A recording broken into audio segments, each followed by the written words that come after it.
নমস্কার বন্ধুরা, আবার একটা সুন্দর মিষ্টি ভিডিও নিয়ে আসলাম। দেখেন, বড় মেয়ের বাড়ি আম পেড়েছে গাছ থেকে, তো একদম টাটকা ফ্রেশ আর প্রচণ্ড পরিমাণে মিষ্টি। আন্দামানের আমাদের সেরা আম।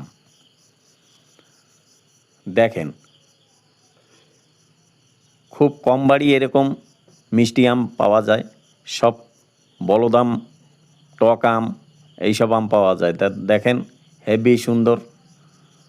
আমার তো দেখেই ইচ্ছে হচ্ছে খেতে, কিন্তু কি করে খাবো, যেতে হবে তারপরে। তো যাই হোক বন্ধুরা, ভিডিওটা যদি ভালো লাগে অবশ্যই চ্যানেলটাকে সাবস্ক্রাইব করে পাশে থাকবেন। সবাইকেই বলি আমি নতুন, আপনারা সাপোর্ট না করলে আমি কোনোদিনও আগে বাড়তে পারবো না। তো সবাই ভালো থাকবেন, সুস্থ থাকবেন। আবার দেখা হবে। ধন্যবাদ।